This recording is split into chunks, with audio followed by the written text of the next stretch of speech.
Welcome, everyone, to another episode of Health Made Simple Show. I'm your host, Dr. Bart. In today's podcast, hopefully, we're going to be answering the question about some of the random, chronic, very challenging symptoms that many people, maybe that you are having on a regular basis. I'm talking about the symptoms that often have no explanation. And you might be one of the people out there right now that you're practicing a lot of good health things. And still, you're eating good, you're exercising, you're following a lot of the healthy paradigms, if you want to call it, and you're still coming up short and you're still having some serious health challenges. Today, we're going to do a deep dive, and I'm going to do the best I can to help you understand what MCAS is, Mast Cell Activation Syndrome. And listen close, because this is something that we're dealing with more and more. And I'll give an explanation of why I believe that is to be true, and hopefully to give you quite frankly, some hope and some light, that there is light at the end of this tunnel. And we have some very specific ways that we can deal with MCAS and hopefully rid your body of it permanently. Because if you're dealing with it, not only is it uncomfortable, the different symptoms, but it can be oftentimes very mentally defeating. So with that being said, let's dive right in. Thank you, everyone, for doing what you're doing. Keep doing it. Keep sharing it out. Keep spreading the love. And especially in a topic like this, not enough people understand that there are bigger things than just what meets the eye. Often, especially like this, Mast Cell Activation Syndrome.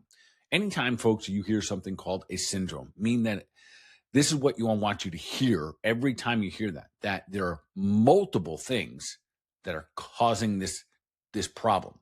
So whether it be, chronic fatigue syndrome, that means there are multiple things going on. There's not one answer.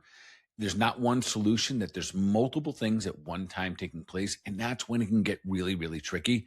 And that is also why where you go to get your input, where you go to get your health advice, and who you're surrounding yourself with in these times becomes very, very important.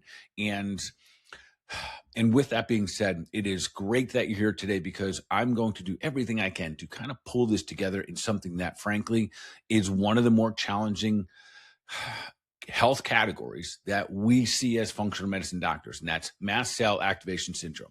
So with that being said, let's dive in. Let's define what it is in case you're not too familiar with it. It's okay. So listen, this is what a mast cell is. A mast cell is part of your immune system. Just about everywhere in your body has these mast cells. They're in your skin, they're in your muscles, they're in your throat, they're in your sinuses, they're in your organs.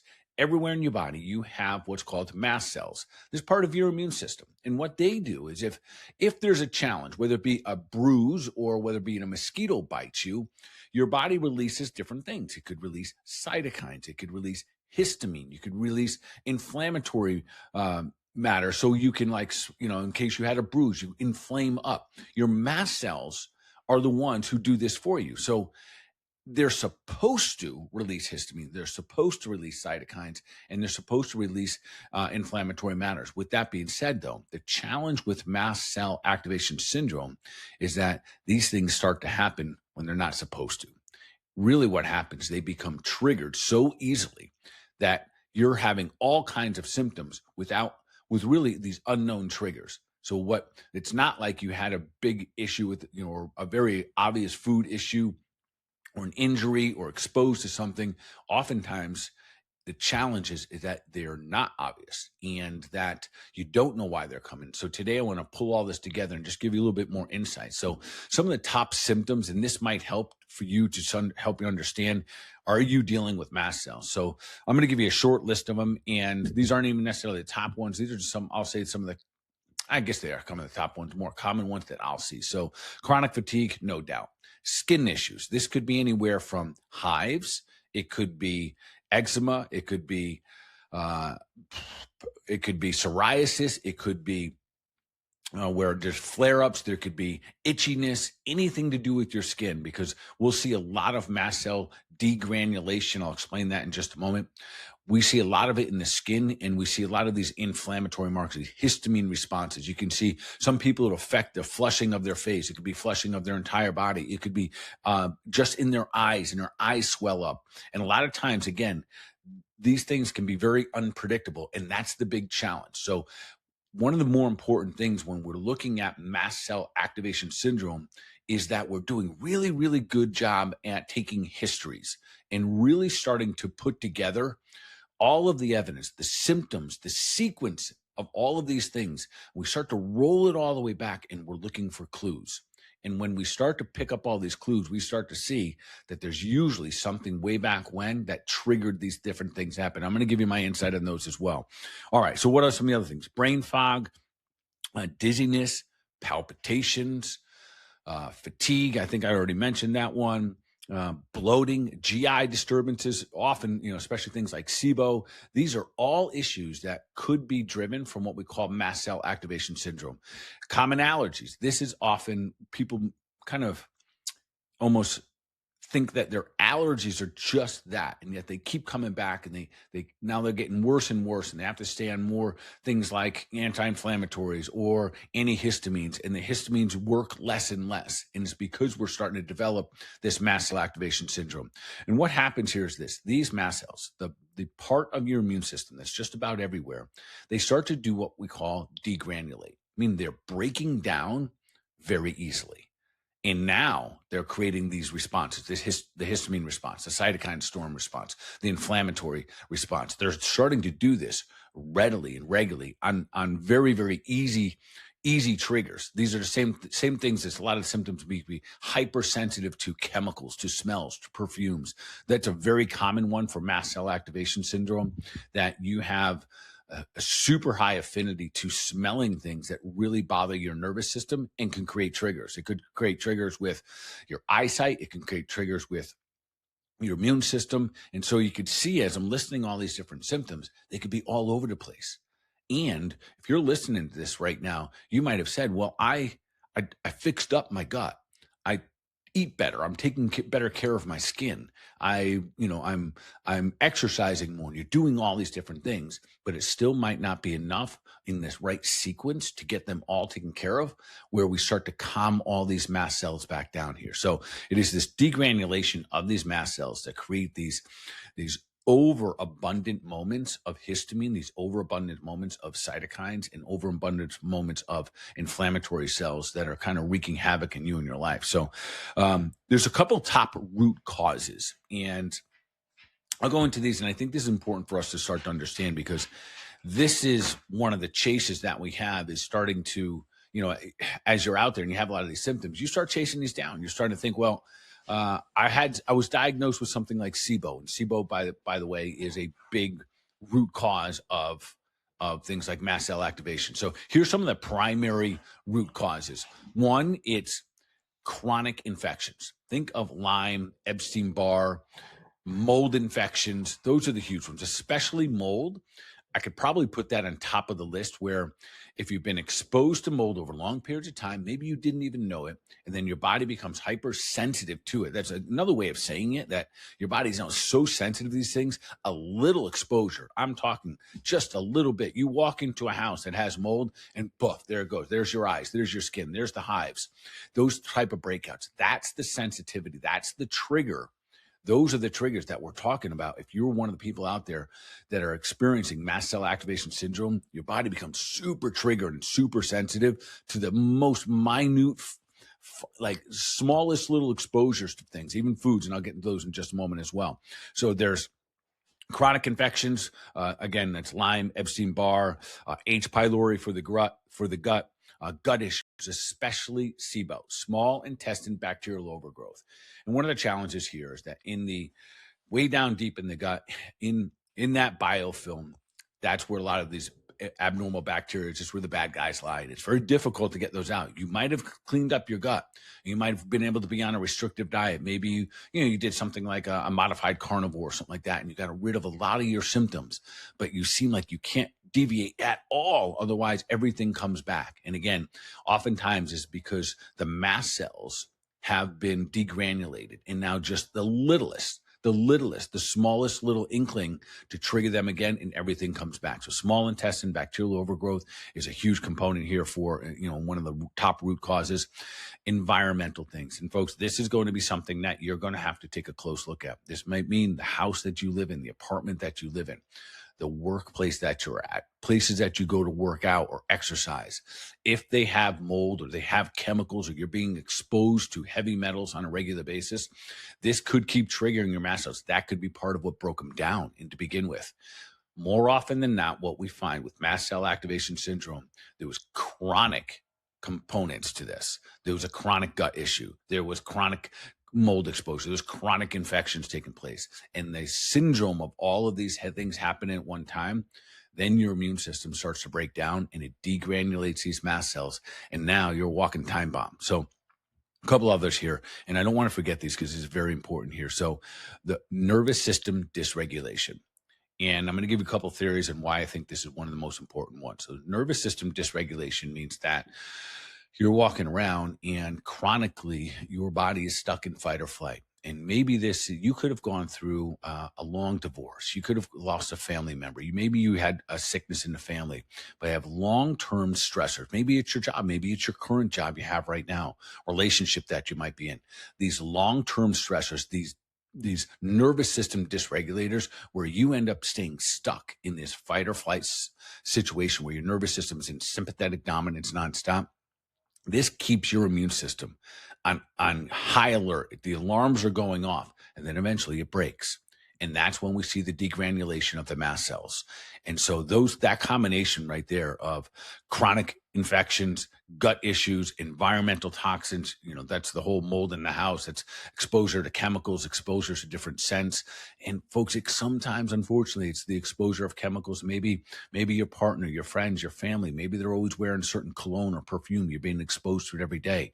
It is those types of things that we're going to have to start paying attention to. Nervous system dysregulation, of course. And then there could be some genetic components to this. If you have been diagnosed and you know that maybe you have what's called the MTHFR gene, or maybe you have the DAO gene that tests high or positive, those things can also contribute. They don't mean that you're going to have it, but they can be major players, major contributors to it. So here's a couple good things that I want to share with you. If that is you, and some of the things that I'm saying right now, you feel like you are that person that walks around, you have done so many good things for your health. You've really leveled up your game 6 months, a year, 2 years, last 5 years, and yet you are still very challenged. I just want to tell you, and not that this helps, but you're not alone. We see this all the time. And I'm going to give you what I think, and this is just an observation from me as a 30-year practitioner, why I think we're seeing so much of this. 5-6 years ago, we didn't see as much of it.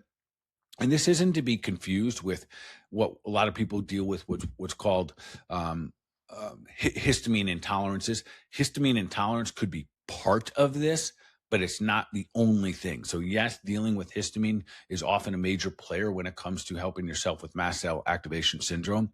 And here's a little, I'm gonna walk you down this road here and just pay attention. So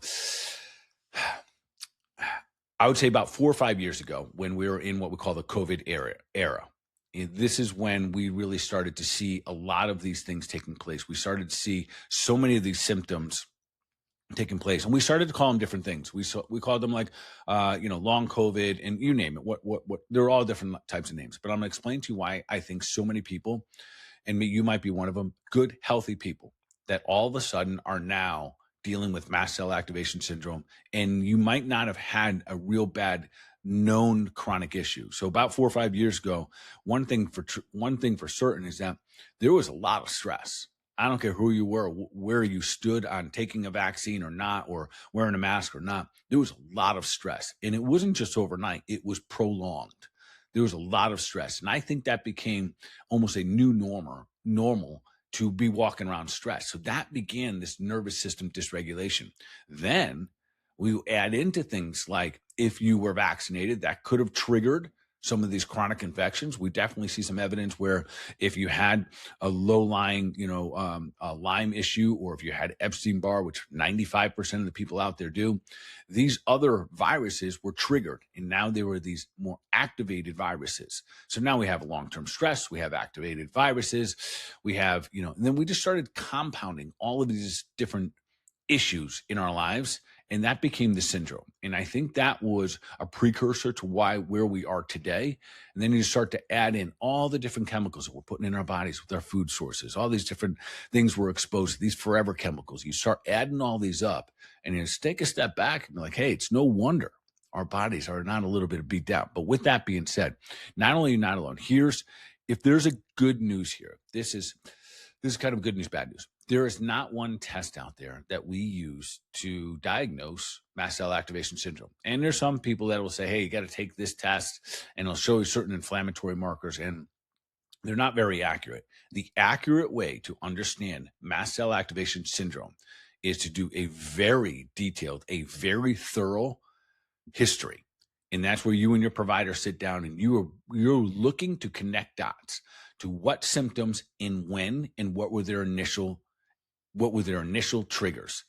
Then you start to put together the sequence in the different symptoms that your body has. This sometimes isn't easy because, we kind of live in the present when it comes to our physical bodies. And if you have a really bad headache today, that's what's on your mind.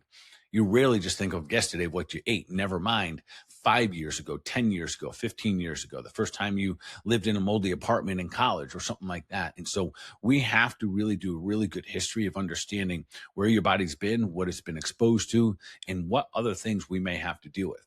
And yes, will we have to probably deal with the gut? Almost, I'd say 70% or more of mast cell activation syndrome patients have to deal with some level of healing up their gut, if not probably 90%. Usually, as a result of the body being broken down and weakened a little bit, the viruses come out. So we're almost always looking to be able to figure out how to sequester the viruses. So we have viruses living in our body, so we always have to handle those guys. We have to look at the environment. We have to look at where we live, what we're being exposed to, the chemicals that we're putting in our body, the water that we're drinking. All of these things matter. And this is not to make anyone think, oh my goodness, I can't handle all this. That's why I typically recommend just reach out to someone that has helped people walk down this path. And I'll promise you that just the fact that you're listening to this, I'm going to give you a little credit and say that there's a high likelihood that you're already on some version of a health path, and you're probably not that far from doing a little bit of all of this. And it's just a matter of pulling it all together, that connecting these dots of your history, connecting these dots of your symptoms and starting to pull these guys together. So do we eventually have to help things like your liver? Absolutely. There's no doubt about it. So here's our approach is this, and this is what we found tremendous success with. And again, there's no one magic supplement, no one magic pill, lotion, or potion. And hopefully you're not being lured by anyone, maybe Instagram or a podcast that's saying this is exactly what you do for MCAS, because there's not an exact. So you could take two different people. They both have mast cell activation. One of them has chronic fatigue, and one of them that same person may have dizziness, and that same person might have heart palpitations.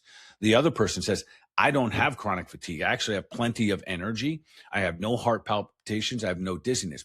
Yet they have skin issues, hives. They have vision issues, or whatever it may be. They could be completely different symptoms. The link here, or what we're looking at, is kind of unexplained.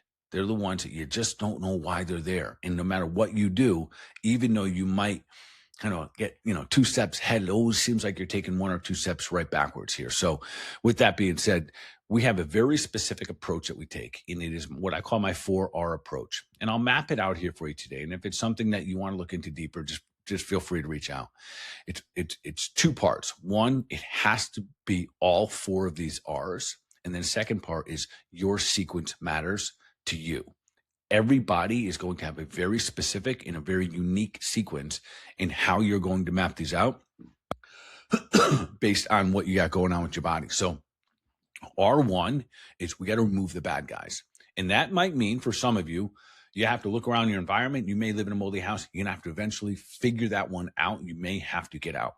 You may have to remove the diet, the foods that are triggering these. I didn't put too much emphasis on food today, but I promise you, food is a big one of this. There are certain foods that are triggering inflammation in your body, and then the inflammation triggers these mast cells. And now we have cytokine storms. We have histamine, there's a big histamine intolerance situations here. So a lot of the bad foods are going to have to go. And what's tricky about that is, depending on the state of your gut, or maybe how long you've had things like leaky gut, unfortunately, your bad food lists often starts to lengthen, it starts to grow, where foods that you never had issues with before all of a sudden start to seem to trigger these inflammatory responses or trigger histamine, responses. So R1 is remove all the things that could be coming from the outside into the body. Food, chemicals from the outside. We're going to avoid the colognes, the toxins, the places that have all these perfumes. Some of you already understand this. You avoid certain aisles in certain stores. You might go to Target and there might be a fragrance area. You just avoid it at all costs because when you do, that triggers you. And we have to be really smart. You have to continue to listen to your body and not try to override that because you'll get yourself in a little trouble when you do that. So number one is remove. And once we remove, we also got to look at the inside of our bodies and say, what do we got to remove from there? And that's where things like parasites, and that's where bad bacteria or viruses have to be sequestered. So number one, R1, got to remove all the bad guys. Number two is we have to replace, and this is very important. This means there are going to be specific nutrient deficiencies. Just the fact that you have been under chronic illness, we'll call it that, chronic illness, will create deficiencies of nutrients, even when you're eating good. And that is one of the places that supplementation can be very effective for us. I'll just give you an idea. If you're dealing with say you're dealing with heavy metals or mold, your liver's working double time, which means you're going through your magnesium like that. You're going through your vitamin C like that. So that's just a good example where we're going to have to figure out what needs to be replaced in your body. Now, R3 is when we get down and doing a lot of the hard work. That is in R3, we're repairing. That could be repairing, healing up leaky gut, could be making sure we're sequestering the response of the hives, but oftentimes this is from the gut. And we have to repair it, but it's very important we do the timing. What I mean by timing here is this. Not every gut issue needs probiotics on the front end. In fact, if you've listened to my podcast before, I've traveled around the country helping people with gut health and teaching docs and whatnot.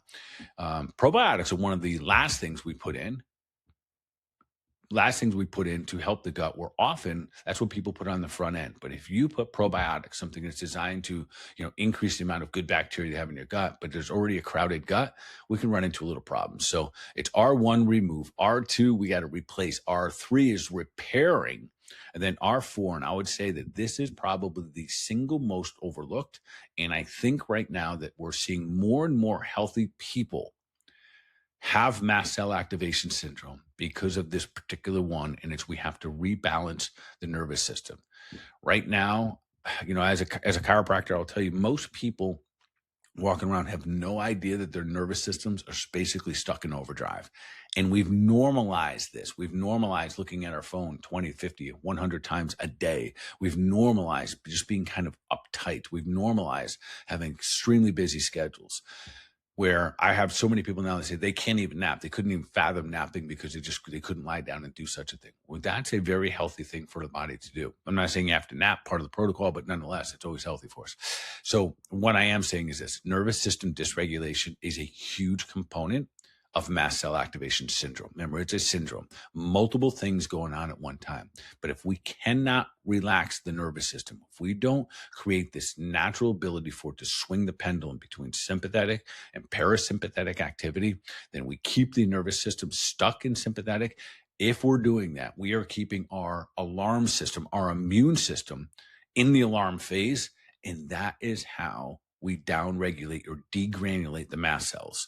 And that's why I shared with you a little bit why I thought 4 or 5 years ago, with that, I'm just going to call it the COVID era, that I think a lot of this stemmed from that so many people walking around today are stuck in sympathetic dominance, normalizing. I think it's just perfectly fine and filling our schedules up. And I'm probably guilty of it with just walking around. In fact, I know I'm guilty of it because there's times when I go to take a deep breath and that long, slow exhale, and I find it's very difficult to do that. And if you are trying, if you want to practice something right now, you take a big, deep breath in through your nose, fill up your chest, fill up your abdomen, pause for 1 second, and take a very, very, very slow exhale.